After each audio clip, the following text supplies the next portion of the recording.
application review, business review, investment, lifestyle, social politic.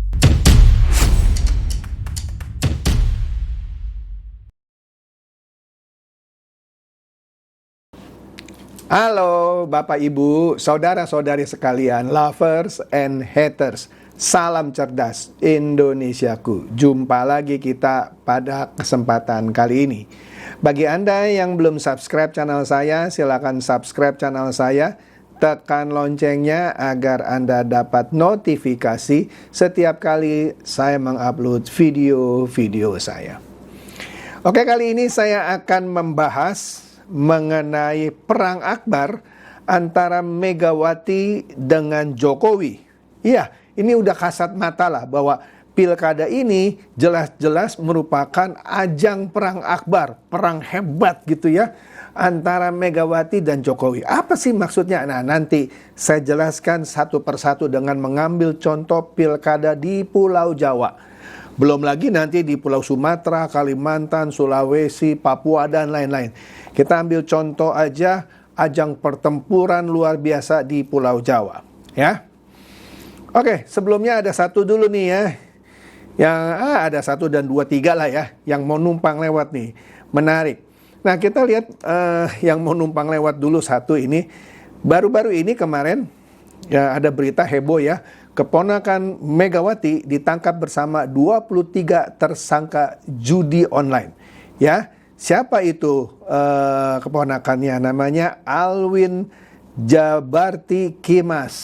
Pasti dari sisi Taufik Kemas ya. Ternyata dia juga pegawai Komdigi ya, Kementerian Komunikasi dan Digital ya. Ditangkap bersama 23 tersangka yang melindungi ribuan situs judi online. Astaga. Oke, kemudian di sebuah podcast antara Deddy Corbuzier dengan Bambang Pacul, ada satu segmen yang sangat menarik yang dicuit oleh Demit lah, bukan Demit ya, Demit is back. Apa dia bilang? Clear ya, ketua umum di atas kepentingan rakyat. Apa maksudnya? Oke deh, kita dengar aja ya videonya. Anda simpulkan lah, nanti saya bantu Anda nyimpulkan. Lebih nurut mana? Sama ketua umum atau sama keinginan rakyat? Ketua umum. Clear itu. Yang berani lawan ketua umum. Ini menarik ya. Bambang Pacul ini benar-benar jujur banget. Ketika ditanya oleh Deddy Corbuzier, itu kira-kira tuh apa, calon kepala daerah ini ya misalnya Pak Andika untuk Jawa Tengah, Pramono Anung untuk Jakarta, terus Tri Risma hari ini untuk Jawa Timur. Kalau dia jadi pemimpin daerah, lebih nurut kepada ketua umum partai atau kepentingan rakyat? Bambang Pacul jujur, dia bilang lebih nurut ketua umum. Memang berani mereka, kan petugas partai ya, jelas lah. Oke. Kemudian Vicky Yosi mencuit, ini menarik ya. Inilah Pak Jokowi, meski sudah purna tugas ya, sudah jadi rakyat biasa, tapi pengaruhnya masih besar di masyarakat. Ya, Pak Jokowi mengemban permintaan Pak Prabowo untuk jadi juru kampanye paslon kubu Koalisi Indonesia Maju agar ada sinergi pemerintah daerah dengan pusat. No banteng di seluruh Nusantara. Lah jelas lah. Anda masih ingat kan kasusnya Ganjar Pranowo ya, yang menentang penyelenggaraan Piala Dunia U20 ya di Jakarta sehingga gagal waktu itu. Padahal dia cuma gubernur ya. Ngelawan dia sama presiden, ya. Dia nurut kata ketua umum ketimbang nurut presiden atau nurut kepentingan rakyat yang mau Piala Dunia itu ada di Indonesia. Itu dimungkinkan karena kenapa? Gubernur itu dipilih oleh rakyat, ya. Sehingga dia boleh tidak nurut sama pemerintah pusat. Hati-hati nih. Hati-hati ya. Ini konsekuensinya kalau gubernur nanti yang terpilih justru bukan dari kubu Koalisi Indonesia Maju. Contoh yang Ganjar itulah. Ya. Dia bisa, misalnya Pak Prabowo bilang, sukseskan program makan siang gratis. Contoh nih ya. Ternyata yang menang di Jakarta Pramono dan Rano. Bisa saja dia ikutin ketua partai, nggak usah didengerin tuh Prabowo tuh. Dan nggak bisa dipecat itu gubernur karena dipilih oleh rakyat. Nah, hati-hati ya. Jadi bagus ini no banteng di seluruh Nusantara karena perlunya sinergi pemerintah pusat dengan daerah. Kalau daerahnya bukan dari Koalisi Indonesia Maju, bahaya itu, bisa diboikot. Misalnya program makan siang gratis itu cuma contoh ya. Oke, nah apalagi nih yang menarik? Kita lihat ya pertempuran besar nih nanti ya di Jakarta. Kita tahu ya ada 3 paslon. Nomor 1 yaitu Ridwan Kamil dan Suswono. Nomor 2 Darmapong Rekun dan Kun Wardana. Nomor 3 itu Pramono Anung dan Rano Karno. Yang nomor 1 jelas didukung oleh Koalisi Indonesia Maju Plus. Nomor 2 independen. Nomor 3 itu didukung oleh PDIP dan Hanura. Nah, ya kalau Anda mau program makan siang gratis sukses di Jakarta, ya pilih nomor 1 karena dia pasti dukung. Tapi kalau yang menang nomor 2 atau nomor 3 bukan berarti takut gitu ya sama nomor 2, nomor 3. Bisa saja dia tanda kutip seperti Ganjar menolak Piala Dunia U20 itu. Karena kenapa? Mereka nggak bisa dipecat sama presiden. Gubernur itu nggak bisa dipecat sama presiden kecuali pada zaman Orde Baru. Hati-hati ya. Lanjut. Nah, survei elektabilitas ya, di antara 3 paslon itu, nomor 1, 2, 3, 1 dan 3 itu bersaing ketat. Di beberapa survei ada yang bilang nomor 1 lebih unggul, ada lagi survei yang bilang nomor 3 lebih unggul. Selisihnya tipis, sekitar 3-4%, nggak sampai 2 digit. Ya. Nah, khusus DKI Jakarta, pemenangnya itu harus minimum 50% plus, sebut saja 51 lebih deh gitu. Beda dengan daerah lain yang terbanyak langsung menang. DKI Jakarta nggak bisa, harus 51% lah kita bilang ya. Artinya ada kemungkinan ini bisa 2 putaran. Walaupun Ridho maunya 1 putaran supaya ngirit ongkos dong ya, seperti Pilpres 1 putaran. Nah, karena selisih ini tipis ya, maka masing-masing kubu itu punya strategi masing-masing ya. Tapi sayangnya para pendukung, contoh lah, ini jelas lah ya, pendukung 03 khususnya banyak menyebarkan hoax ya, yang nyerang 01 karena dia takut kalah. Ini contoh nih ya, ini ada cuitan dari King Purwa. Nah, Marwarar pada minggu lalu, ya kebetulan saya hadir di acaranya, ada sejumlah kelompok. Sebenarnya kelompok itu bukan kelompok Kristiani saja, ada yang umat Muslim, ada yang umat Hindu, ada yang beragama Buddha. Tapi di acara itu Marwarar bilang, saudaraku umat Kristiani jangan ragu, dukung Ridwan Kamil. Karena di acara itu Ridwan Kamil menandatangani fakta integritas untuk semua agama, bukan hanya agama Kristen ya. Dalam arti kata mendukung kebebasan beragama, pembangunan rumah ibadah dan lain-lain. Oleh karena itu banyak pemilih non-muslim, khususnya Kristen, meninggalkan Pramono Rano karena salah satunya juga didukung Anies. Dan Pramono Rano saya nggak pernah dengar membuat fakta integritas untuk mempermudah pembangunan rumah ibadah semua agama, nggak ada. Nah, kemudian jadi melebar kemana-mana. Diungkit jejaknya Ridwan Kamil yang katanya pernah mengkriminalisasi pendeta di tahun 2023. Sudah pernah saya bahas ya. Jadi jangan termakan oleh hoax atau bahkan video dari pendeta itu sendiri, yaitu Pak Yusuf Manubulu, yang bilang dia dipenjara oleh Ridwan Kamil. Sudah saya bahas, cek video saya. Bukan Ridwan Kamil yang memenjarakan. Singkatnya begini, Pak Yusuf Manubulu bukan mengupload lah ya, dia ada video mungkin diupload di mana gitu ya, dia bilang bukan di channel dia. Itu wawancara dia dengan seorang Muslim yang pindah agama ke agama Kristen, sehingga timbullah keresahan yang kalau tidak ditangani dengan baik terjadi bentrok, bisa jadi kerusuhan. Maka waktu itu Bupati melapor kepada Gubernur Jawa Barat, yaitu Ridwan Kamil. Nah, Ridwan Kamil sebagai kepala daerah khususnya Jawa Barat waktu itu tentu tidak mau kasus ini jadi melebar menjadi kerusuhan sosial kan.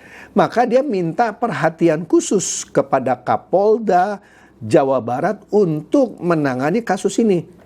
Tidak ada instruksi Ridwan Kamil kepada Kapolda untuk memenjarakan pendeta Yusuf Manubulu. Kemudian saya dimaki-maki orang, Pak Chandra kan juga pendeta, kenapa bela Ridwan Kamil ketimbang pendeta Yusuf Manubulu? Lah, kalau saya benar ya benar, salah ya salah. Menurut saya Yusuf Manubulu itu ya, mohon maaf, kebablasan. Karena dia menuduh dia dipenjara oleh Ridwan Kamil. Tidak, Ridwan Kamil tidak memenjara Yusuf Manubulu. Saya pernah ambil contoh, misalnya Pak Prabowo sebagai presiden minta perhatian khusus kepada Kapolri, Pak Listio Sigit, untuk memberikan perhatian khusus, menindaklanjuti atau membereskan judi online. Kemudian, tadi misalnya ada keponakan Megawati yang ditangkap juga terlibat melindungi judi online. Nggak bisa itu keponakan Megawati bilang, saya dipenjara oleh Prabowo Subianto. Ya enggak lah. Nangkep ya? Jadi itu nggak usah diperpanjang lagi. Kalau Anda masih ngebulet gitu ya, ya sudahlah. Memang di situ saja kualitas Anda. Lanjut. Nah, menariknya di hari terakhir kampanye, relawan Pramono Rano itu belok dukung Ridwan Kamil dan Suswono. Gimana nggak resah itu? Ya. Nah di sini beritanya CNN bilang kelompok relawan pendukung calon gubernur dan wakil gubernur nomor urut 3 Pramono Anung Rano Karno mengalihkan dukungan ke Ridwan Kamil dan Suswono. Ya. Nah, momen deklarasi belok dukungan itu terjadi di kampanye akbar Pamungkas Ridho di lapangan Banteng. Ya. Nah, itu Anda baca aja deklarasinya tuh ya. Kata Sekjen Sobat Mas Pram Bangdul, yaitu Yahya Ibnu Sabil, ya, pindah. Kemudian Alex juga mencuit, warga kawasan Kampung Tanah Merah kecewa atas sikap Paslon 03 Pramono Rano dan mereka cabut dukungan Paslon 03, pindah dukung Paslon 01. Wih, kacau nih ya. Nah ini yang menarik, cuitan dari Alex juga mengenai Mandra yang putra Betawi asli nggak percaya ngomongannya Sidul alias Rano Karno, ya. Nah kita dengerin aja nih ya ucapan Mandra yang padahal CS lah sama Rano Karno. Nah Mandra kebetulan putra Betawi asli, kita dengerin nih ya. Tapi kan bisa memperjuangkan kebudayaan Betawi di DPR. Ya bohong. Bohong. Oke, kenapa bohong? Kan bisa saja. Kenapa bohong? Ya itu kan ucapan pada saat orang lagi jualan. Begitu duduk mah dengan asik sendirinya ya dia dengan intinya itu semua lupa bohong. Itu modal jualan itu. Mudah-mudahan didengar Bang Dul nih. Iya emang gua bohong. Nah, bohong dia itu cuma jualan katanya. Saya lebih percaya Mandra karena kan temenan dia sama Sidul, ya kan? Itu ngomongan orang jualan. Kalau dia udah duduk lupa dia katanya. Bukan saya ngomong, yang itu Sidul yang ngomong. Nah ini dia. Alex mencuit lagi. Dengar ini anak abah. Adian Napitupolu, kader Banteng, menghina Anies katanya. Gitu kalian mau dukung Pramono Rano padahal Aniesnya itu dihina. Nih kita lihat nih ya. Kan Pramono mencari dukungan nih dari Anies ya. Nah, nanti di videonya sebentar saya kasih lihat. Seakan-akan Anies ini lagi ngedongeng. Kenapa disebut Anies lagi mendongengi Pramono? Nah, kita dengar videonya. Pikir Pilpres sudah selesai. Oke. Jadi kalau saya singkatnya begini. Kalau saya tanya, kalau ada orang lapar datang ke Prabowo, dia kasih makan. Kalau datang ke Anies, makannya nggak dapat, pemikirannya nggak dapat, tapi dikasih cerita. Nah, yang ngomong Adian sendiri. Adian bilang kalau ada orang lapar datang ke Pak Prabowo dikasih makan. Tapi kalau datang ke Anies makannya nggak dapat, pemikirannya nggak dapat, cuman cerita katanya. Makanya, aduh, Pramono mendekat ke Anies atau minta dukungan Anies ya, dia nggak dapat makannya, nggak dapat pemikirannya, cuma dapat dongeng, cuma dapat cerita ya. Begitu maksudnya. Astaga, benar juga Adian ya. Kali ini saya setuju sama Adian. Nah, inilah hoax-hoax yang mencoba menyudutkan Ridwan Kamil dan Suswono. Nah, disebut bahwa Ridwan Kamil dan Suswono ya, selain didukung oleh Jokowi juga FPI, dalam hal ini Habib Rizik, sehingga nanti pada kampanye akbar FPI dan Jokowi satu panggung. Buktinya enggak kan? Nah, ini contoh hoax ya. Tujuannya untuk menyudutkan Ridwan Kamil dan Suswono supaya orang-orang yang mau kesejukan gitu ya, jadi takut, jadi nggak milih Ridwan Kamil Suswono. Ini maksudnya. Apalagi sini? Namanya juga ruangbibir.com, ini tempat-tempat hoax ya. Ridwan Kamil katanya tanda tangani fakta integritas dengan FPI Ormas terlarang agar menang Pilgub Jakarta 2024. Kagak, yang dia tanda tangani fakta integritas dengan seluruh kelompok yang saya sudah bahas ya. Di situ ada kelompok Kristiani, ada umat Muslim, ada pendukung agama Buddha, Hindu ya. Tidak dengan FPI. Ini seakan-akan dia teken fakta integritas dengan FPI supaya menang. Tidak. Aduh, ini mah yang percaya ini bener dungu ya, dungu banget kalau percaya ini. Oke, nah itu keseruan pilkada yang sebentar lagi akan berlangsung di Jakarta. Nah, kita lirik nih ya, yang di daerah Banten, masing di Pulau Jawa nih ya. Nomor 1 Airin, nomor 2 ya Andra Soni dan Ahmad Dimyati Natakusuma ya. Nah, ini menarik nih ya, karena disinilah salah satu anggota koalisi Indonesia Maju yaitu Golkar berkoalisi dengan Banteng. Ya, sedangkan yang nomor 2 itu Kim Plus gitu ya. Di beberapa survei kalau saya lihat memang incumbent dalam hal ini Airin ya leading. Oke lah, kita bilang dia menang ya di Banten. Tapi masih ada Golkar di situ karena Airin orang Golkar. Saya nggak percaya seorang Airin yang kader Golkar berani memboikot misalnya program makan siang gratis. Ya, tapi tetap kalau Anda yang mau benar-benar suksesnya mulus ya pilih yang nomor 2 ya, yang Andra Soni dan Ahmad Dimyati Natakusuma kalau Anda di daerah Banten ya. Ini seru juga pertempurannya. Kemudian, nah ini yang di Jawa Barat ya, ada 4 pasangan calon yang didukung oleh Kim Plus itu jelas Deddy Mulyadi ya. Deddy Mulyadi. Nah, survei terakhir jelas bilang bahwa Deddy Mulyadi itu paling unggul. 1 putaran selesai, ya kan? Yang menariknya Banteng nomor 2 itu menempatkan komedian itu ya. Ya Anda lihat sendirilah itu ya. Siapa itu? Ronald Surapraja. Iya. Tapi survei terakhir dimenangkan oleh Deddy Mulyadi nomor 1 dia. Kalau ini sih akan dimenangkan dengan mudah di Jawa Barat oleh Deddy Mulyadi. Kemudian di Jawa Tengah ini yang seru juga nih ya. Nomor 1 Andika Perkasa melawan Lutfi dan pasangannya ya.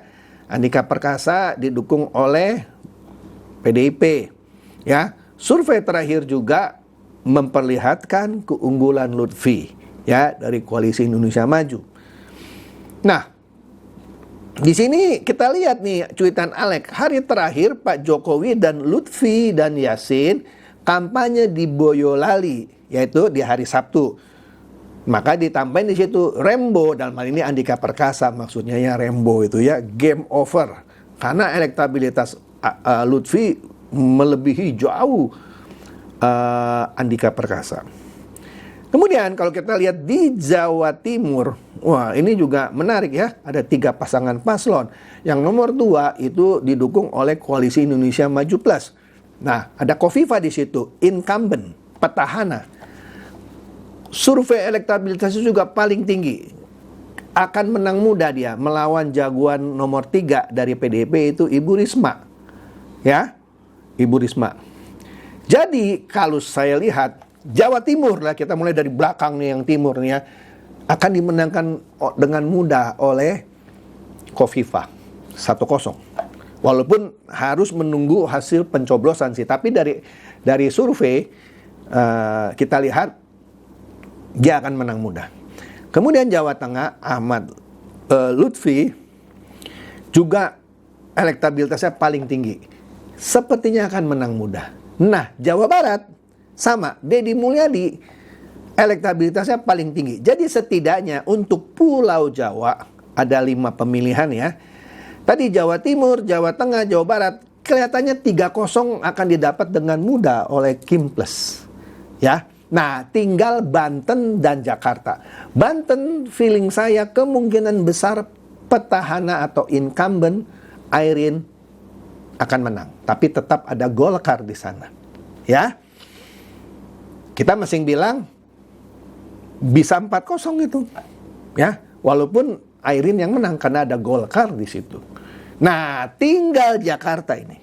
Karena ini tipis ya, dan kubu 03 mulai sebar-sebar hoax ya, pendukungnya atau siapa gitu ya.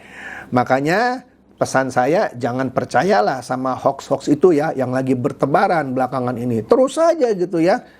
Anda tahu kan, waktu Pilpres Pak Prabowo paling banyak menerima serangan hoax, berita-berita bohong.